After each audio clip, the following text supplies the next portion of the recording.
Do you ever feel like you are working so hard, but you just can't seem to get ahead?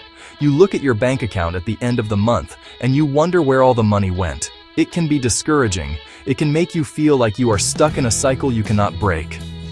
Many good, hard-working people feel this exact same way. They believe that if they just had a better job or a higher salary, all their money problems would disappear. But I want to tell you today that your financial future is about more than just your income. It is about your habits, your daily thoughts, and the small actions you take are shaping your destiny far more than you realize. You may not even see the habits that are holding you back. They can be subtle, quiet things you do every single day without a second thought. They are patterns of thinking and speaking that have become so normal you don't recognize their power. But here is the good news. God does not want you to live a life of constant struggle, worry, lack. He is a God of abundance, of provision, and of wisdom. He wants to bless you so that you can be a blessing to others. The first habit we need to break is one that you might not even notice you are doing. It is the habit of speaking scarcity. What does that mean? It means using words that reinforce a mindset of lack and limitation. When you say things like, "I'm always broke," "I can never afford anything nice," "Money just slips through my fingers," you are not just describing your situation. You are prophesying your future. Your words have creative power. They are like seeds that you plant in the soil of your life. If you are constantly planting seeds of lack and poverty, you cannot expect to harvest a crop of abundance and blessing. Think about how often you speak negatively about your finances. Do you complain about bills? Do you voice your worries about not having enough? These words may seem harmless, but they are reinforcing a belief system that keeps you trapped. They program your mind to look for lack, to expect hardship, to overlook opportunities for provision. You become what you constantly speak about. If you are always talking about being broke, your mind will subconsciously make decisions that keep you broke. It becomes a self-fulfilling prophecy. God wants you to break this cycle, and it starts with your tongue. The Bible tells us something very powerful in the book of Matthew. It says, "Out of the abundance of the heart, the mouth speaks." This simple verse holds a profound truth. Your words are a direct reflection of what is in your heart, of what you truly believe. If your heart is filled with thoughts of scarcity and worry, your mouth will speak those things into existence. But the reverse is also true. If you can begin to change your words, you can begin to change your heart.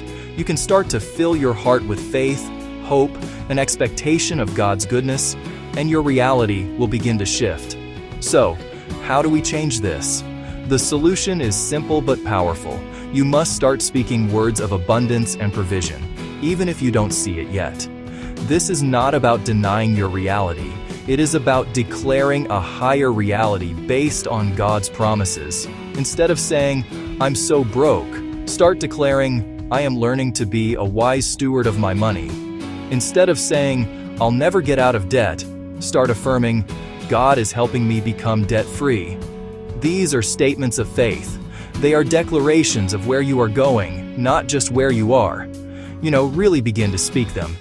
Let's dive a little deeper into this practice of using abundant language. It might feel strange at first. It might even feel like you are lying to yourself when your bank account says one thing and your mouth is saying another. But this is not about pretending. It is about exercising your faith. Faith calls things that are not as though they were. The second habit that keeps so many people stuck financially is the fear of risk. This is the fear of stepping out of your comfort zone. It is the fear of failure, the fear of losing what little you have, the fear of looking foolish. This fear can be paralyzing. It convinces you that the safest thing to do is nothing at all. It tells you to just stay at that same job you don't like, to never try to start that small business idea, to never invest in learning a new skill because it might not pay off. Fear promises safety, but it delivers stagnation. It keeps you in a small, predictable loop where nothing ever changes and nothing ever grows. God did not create you to live a small, fearful life. He is a God of increase, of growth, and of new territories. Throughout the Bible, we see that faith always requires action. Abraham had to leave his homeland to receive his inheritance. Moses had to stretch out his staff over the Red Sea. David had to run toward the giant, not away from him. In each case, there was a risk. They could not see the final outcome. They had to take a step of faith into the unknown, trusting that God would meet them there. Your financial growth works the same way. It will require you to take some calculated, faith-filled steps. The Bible is filled with encouragement to move forward despite fear. One of the most repeated commands is, be strong and courageous. Notice that God does not say, don't be afraid. He knows that you will feel fear. Courage is not the absence of fear. It is taking action in the presence of fear. It is feeling the fear but doing it anyway because your trust in God is bigger than your fear of the unknown. God is telling you that He will give you the strength you need to take that next step. He is with you, so you do not have to be afraid of what might happen. The solution to breaking the habit of fear is to start taking small, manageable risks. I am not talking about betting your life savings on a risky venture. A faith-filled risk can be something very practical. Investing a small amount in a course to learn a new skill that could increase your income. Dedicating 5 hours a week to developing that side business idea you've had for years. Asking for a raise at work. Applying for a better position. These are small steps of faith that stretch you beyond your comfort zone and open the door for God to work. Okay, now take that step. Let's talk more about what these small steps of faith look like in your daily life. A risk doesn't have to be a giant leap. In fact, it is often better to start with small, intentional movements. These small steps are powerful because they begin to build momentum. They prove to your fearful mind that you can survive and even thrive outside of your comfort zone. The third habit that keeps people in a cycle of financial lack is the habit of walking alone. For so many of us, money is a private, personal, and often shameful topic. We are taught not to talk about it. We try to figure everything out on our own because we are afraid of being judged. We hide our struggles, we hide our debts, we hide our questions. We put on a brave face and pretend everything is okay while on the inside. We are filled with anxiety and confusion. This isolation is one of the enemy's greatest tools to keep you stuck. He wants you to believe you are the only one struggling, so that you never reach out for help. But God designed us for community. He never intended for us to navigate the complexities of life, including our finances, all by ourselves. From the very beginning, He said, "It is not good for man to be alone." When we bring our challenges into the light and share them with trusted people, the burden is immediately lifted. We find that we are not alone. Wisdom, encouragement, perspectives. Isolation leads to stagnation, but community leads to growth. The Bible speaks clearly about the power of partnership and counsel. In Ecclesiastes it says, "Two are better than one, because they have a good return for their labor." When you have someone walking with you, you are stronger. When one person falls, the other can help them up. When you are trying to navigate your finances alone, it is easy to get discouraged and give up. This could be a friend, a mentor, or a spouse on the team with you. They can provide the encouragement you need to keep going on the hard days. They can help you see your blind spots and celebrate your victories with you. Let's be practical about finding a financial friend or mentor. It can feel intimidating to ask for help about money. You might worry what they'll think of you. Many successful people are willing to help someone eager to learn. They often want to give back and honor God with their wisdom. You're not looking for a handout, you're looking for a hand up. You're seeking wisdom, not a loan. A humble, teachable spirit attracts mentors. Start by praying and asking God to show you who to talk to. Is there someone at your church, in your family, at your workplace? Not the wealthiest. Someone with character and stewardship. Approach them in a low-pressure way. Say, "I admire how you handle things." Add, "I'm trying to get wiser with my finances." Ask, "Would you be open to grabbing coffee so I could ask a few questions?" Action this week. Identify one person you trust. It could be your spouse, a close friend, a potential mentor. Ask to meet for just 15 minutes to share one financial goal. Example, "I want to create a budget and stick to it for 1 month." Example, "I want to save $100 for our emergency fund." Then ask for one piece of advice or ask them to pray for you. That's it.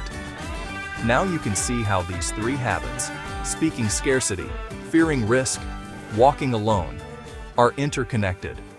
They work together to keep you in a place of financial struggle. But the good news is that the solutions also work together as a powerful team to bring you into freedom and growth. When you start speaking words of faith and abundance, it builds your courage. When you use that courage to take small steps of faith, you build momentum. And when you invite others to walk with you, you gain the strength and accountability to keep moving forward. The path to lasting change is paved with small, consistent steps. I want you to focus on progress, not perfection. Now, ask yourself this: which one small habit will you choose to change, starting today? Remember, your financial situation is not just about dollars and cents. It is a reflection of your habits, your heart, the help you are willing to receive. God is more interested in your character than your comfort. He is using your financial journey to teach you how to trust Him more, how to speak with faith, how to act with courage, how to live in community. These are lessons that will enrich every single area of your life, far beyond your bank account. Do not grow weary in doing good, for in due season you will reap a harvest if you do not give up. Your past does not have to define your future. It does not matter what mistakes you have made or how long you have been stuck. Today is a new day. God's mercies are new every morning. You can make a decision right now to break these old habits and start building new ones. You can start with one new word. You can take one small step. You can make one phone call. God will honor your effort. He will take your 5 loaves and 2 fish, your small acts of faith and obedience, and He will multiply them. He will do more than you can ask or imagine. You are a child of the Most High God, the owner of everything. A life of lack is not your inheritance. A life of struggle is not your inheritance. A life of worry is not your inheritance. Your inheritance is one of peace. Your inheritance is one of provision. Your inheritance is one of abundance, so that you can be a great blessing to the world around you. It is time to start walking in that truth. It is time to let go of the old mindsets that have held you captive and embrace the freedom and victory that are yours in Christ. You are not alone on this journey. God is with you, and He is cheering you on every step of the way. So, I want to leave you with one final question to carry with you. Let it sink deep into your heart and stir your faith into action. Let it be the catalyst that launches you into the new beginning that God has for you. Do not just think about it, pray about it, and then act on the answer that rises up within you. The power to change your life is in your hands, guided by God's grace. Your best days are still ahead of you. Now, ask yourself this: which one small habit will you choose to change, starting today?